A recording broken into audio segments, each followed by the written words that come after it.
من کوچه مرکزی خطی آمدم با یاد آوردم سفر اولین خود را با نویه لخش سابق نویه جرگتال از زمین تا آسمان فرق دارد لیکن باز هم باز زحمت کشیده آباد و زیبا کردن در کار کوچه ها را وسیع کنید کوچه ها تنگ است آینده این راه ها تنگی میکند وقتش میرسد که با این امارات های ما ساختگی را کنده امارات های بلند آشانه میسازند اهالی زیاد میشود در وقتی لایه کشی بنیاد با اینوبت گیرید 2.5 کیلومتر در مرکز نایه راه هایی که نیاز به از نوسازی دارند برابرتی دیرکسیای دستگاه اجرای پرزیدنت سپارش دادم کار را شروع میکنم من فکر میکنم تا جشن 35 سالگی استقلالیت دولتی پورا راههای مرکزی نایه تعمیر و تجدید به سطح بین المللی میگردد طی سالهای صاحب استقلالی تنها در حدود نایه لخش 3 لایه سرمایه‌گذاری دولتی برای برقرارسازی ساحه انرژتیک ساختمان خط انتقال برق و اقتدارهای الهاگی استحصال نیروی برق با مبلغ عمومی بیش از 50 میلیون سومانی عملی گردیده است. در دوره صاحب استقلالی در ساحه راه و نقلیات نایه‌های وادی رشت 13 لایه سرمایه‌گذاری با مبلغ زیاده از 2.5 میلیارد سومانی تطبیق گردیده 614 کیلومتر راه و 25 پل ساخته به استفاده داده شده است. از جمله در این سمت در حدود نایه لخش 4 لایه سرمایه‌گذاری با مبلغ زیاده از 960 میلیون سومانی تطبیق گردیده در دایره آن بنیادی 255 کیلومتر راه و 15 پل عملی گردیده است. در نتیجه تنها در 6 ماه سال 2024 نسبت به همین دوره سال گذشته حجم بارکشانی توسط نقلیات اتومبیلی 7% و مسافرکشانی 18% افزایش یافته است. با مقصد باز هم بیشتر به شو فرا گرفتن ساکنان، بهتر نمودن سطح و صفت زندگی اهالی و زیاد کردن استحصال محصولات کشاورزی سالهای 1995 1997 از جانب حکومت مملکت برای تشکیل خواجگی‌های یار رسانی شخصی و ساکنان نایه لخش 1400 زمین کارم جدا کرده شده بود. علاوه بر این با مبلغ‌زاری از حساب بودجه دولتی در سالهای آخر 330 گکتار زمین‌های نو از خود گردیده 53 کیلومتر انشاءات ساحل مستحکم کنی تعمیر و برقرار و 825 گکتار زمین به گردش کشاورزی وارد کرده شده است. سال 2023 حجم عمومی محصولات کشاورزی در نهایت 435 میلیون سومانی را تشکیل داده است که نسبت به دوره اولی صاحب استقلالی کشور قریب 3 برابر از جمله محصولات رستنی پروری 4.8 برابر و محصولات چارواداری 16% زیاد می باشد. در 33 سال صاحب استقلالی کشور در ناحیه لخش میدان کشت کارتوشکا 3.5 برابر، سبزوات قریب 5 برابر و باغ‌ها قریب 6 برابر زیاد گردیده است. حجم استحصال کارتوشکا در سال 2023 قریب 100,000 تانه را تشکیل داده است. رئیس نایه حالا در وقت دیدن کردن از فعالیت کار خواجگی‌های کارتوشکا پرور معلومات دادند که امسال در حدود نایه آنچه که متخصصان حساب کتاب کرده برآمدند تا 140,000 تن کارتوشکا استحصال کرده می شود. تا زمان استقلالیت در حدود نایه همگی 1000 چند گکتار در کارتوشکا کشت می کردیم. قریب 5000 گکتار. سپارش داده بودم که ما کوشش کردیم ما در کار در نایه استحصال کارتوشکا رو به 300,000 تانه رسانیم. برای این استحصال کردنش امکانیت به نهایت فراوان است. از همه مهمش شما در سرگاه آب بهترین تازه حال بیالایش قرار دارید. دیگر که زمین است. فقط ما باید از تخمی های اعلی صفت استفاده بریم ثمراناک. کم و بیش خواجگی های دهقانی با کشتکاران هم اهمیت دادن در کار. اگر 1 هکتار زمین داشته باشه، نیم هکتارش 1 سال برای که به درآمد بمانی، 1 زراعت کن یا مکدان یا یک چیز دیگر، نیم هکتارش کارتوشکا.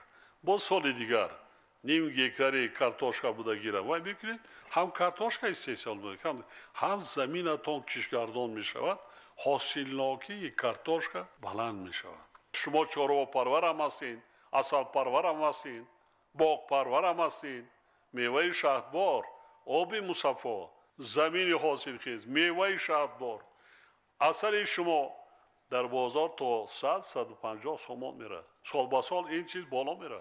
همین جاده شما کار کردنتون در کار. علاج دیگر نیست. مردمی تاجستان خواندن در کار. با مواد غذایی خودی تامین کردن اونا. در جمهوری بیش از 1 میلیون تن کارتوشکا استحصال بود. شما در جمهوری یکم بودید. اکو هازا نایه قانچی از شما گذشت. این سال 260-280 هزار تن استحصال میکنن. ما اونا وظیفه گذاشته گیم که باید تا 500 هزار تن استحصال کارتوشکا را ما باید در نایه قانچی برامونیم. ولی طبق تحلیلات در 33 سال صاحب استقلالی حاصلناکی زراعت کارتوشکا در نایه از 210 تا 173 سنتیمتر از هر هکتار کم شده است. در این دوره چاره‌داری در نایه به طور نظررس رشد یافته است، اما استحصال گوشت در مقایسه با دوره اول صاحب استقلالی 27% کاهش یافته است. برابریت نایه و مسئولین ساحه ضرور است که دایر به اصلاح وضع ذکر شده چاره‌های مشخص اندیشه. باید گفت که رشد ساحه صنعت در نایه لخش اساساً از سال 2010 تامین گردیده. سال 2023 حجم استحصال محصولات صنعتی 10 میلیون سومانی را تشکیل داده است. کارخانه‌های صنعتی نایه در نیم سال اول سال جاری با مبلغ 4.4 میلیون سومانی محصولات استحصال کردند که نسبت به همین دوره سال گذشته 8% زیاد می باشد. استحصال لباس مکتبی در نایه در سطح ضروری برای مانده نشده، سطح تامیناکی آن از حساب استحصال خودی در نیم سال اول سال جاری همگی 7% را تشکیل داده است. این در حالی است که با تشکیل کارگاه‌های دوزندگی هم خوانندگان مکتب‌های نایه را با لباس‌های مکتبی تامین نمودن و هم برای زنان و دختران خانشین صدها جای کاری مهیا کردن ممکن است. در دوران صاحب استقلالی در نایه لخش 38 بینای نوی تعلیمی برای بیش از 8000 خواننده بنیاد شده است. قابل ذکر است که در بنیاد از نوسازی مؤسسه‌های تعلیمی در برابر دستگیری‌های پیوسته حکومت مملکت سهم ساکنان بالنگ ناموس و معارف پرور نایه لخش نیز نظر رس می باشد. در زمان صاحب استقلالی کشور 735 نفر ختم کردگان مؤسسه‌های تحصیلاتی عمومی ناحیه از جمله 25 نفر در سال 2024 طبق کوتای پرزیدنتی در مکتب‌های عالی کشور به تحصیل فرا گرفته شدند. با وجود پیشروی‌ها در ساحه معارف نایه هنوز یک قطار کمبودی‌ها از جمله نارسایی سیمخانه‌ها، تعمیر طلب بودن و در حالت صدمه‌ای قرار داشتن مؤسسه‌های تعلیمی، فراگیری ناکفایی مؤسسه‌های تا مکتبی و مرکزهای رشد کودکان به نظر می‌رسد.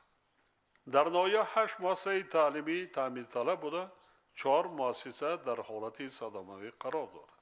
فراگیری کودکان با مؤسسه‌های تا مکتبی و مرکزهای انکشاف کودکان همگی 11.5% را تشکیل می‌دهد که اندیشیدن تدبیرهای علاوه‌ای را تقاضا می‌نماید. ما باید به جوانان و نورسان یعنی فرزندانمان ماهیت و اهمیت استقلال و آزادی، صلح و آرامی و وحدت ملی را فهمانیم تا آنها همچون نسل باسواد و صاحب معرفت و آگاه و دانشمند به کمال رسیده در آینده به وطن، دولت و خلق خود صادقانه خدمت کنند. баъди суханронии пешвои миллат муҳтарам эмомалираҳмон як гурӯҳ сокинони ноҳия намояндагони касбу кори гуногун суханронӣ намуда ба суоли дархост ва пешниҳодҳои худ посухҳои мушаххас гирифтанд. ассалому алайкум. وعلیکم السلام. ҷаноби олӣ муҳтарам эмомалираҳмон, шумо ки вақти худро дареғ надошта дар ноҳияи мо ташриф овардаед, ман фозилу ҳусниддин собиқадори меҳнат аз номи худам, аз номи ҳамаи сокинони ноҳия шуморо хушомадед мегӯям. саломат бошед, саломат бошед. ҷаноби олӣ, мо 2010 сол дар дара ҳамун сол аз шарофати қадами мубораки шумо бисёр ҳосили хуб гирифта будем. Ягон вақту хел ҳосил шидаи нест. ҳамун сол шумо маслиҳат дода будем мушин бикоре, лубёгӣ. ман айкулоб рафтам мушин оварда, ҳозир ҳамаи ҳамин ноҳияда 5 дега. боз дигариш ҳами ки мода асалпарварида тавсия дода буде. ҳозир бачаҳора 3 таш асалпарварай. картошка 30-40 тонна ай гектариш не, балки 60 тонна гирифтагим ҳамун соли 2010. احسن. من رفتم سر زمین همین کس تنه کوه است. ریزه سنگا که با کوی بلند میریزن شمال و در نتیجه مرور زمان خیلی شوخ جای وای شده است. همون که زمین گرفته کیش کرده است، بعد رفتیم ما روی زمینش رفت تنه کوده چیه؟ هموری در زمین نیست. تنه کوده. بعد آستا آستا رفتیم آب مانده است. زمین ها کشته کارتوشکا همون دوره بود که نوالی نرسیده بود. درون سنگا دا آب رفته از جویکای کارتوشکا دا نگاه میکنید در زیر سنگا لنده های کارتوشکا صبح سرخ در همین درون سنگ. مثلا تخمی ها دا کار کردن دا کار. شما دیخانی هستید هستین. با این علما هم همیجا کار کرده ایست. ما تخمی های علا صفت نوری های مینرالی نویه را دادیستیم. احسن. سلامت باشید. خار را گلزار کردی زنده باش، مشت را خیروان کردی زنده باش، خواب را بیدار کردی زنده باش. با تو می نازد وطن، با تو می نازد وطن. تو خزان را نوبهار آموختی، مزدمندی را وقار آموختی، نابراری را برار آموختی. با تو می نازد وطن، با تو می نازد وطن. السلام علیکم اساسگزاری صلح و وحدت ملی، پیشوای معظم ملت محترم امام علی رحمان. قدم مبارک شما را به دیار زیبا منظری ناحیه ایلخش صمیمانه خیر مقدم میگویم. من حیاتا و محوش ماما پزشکی مرکز سلامتی جماعت دهاتی پیلدان ناحیه ایلخش می باشم.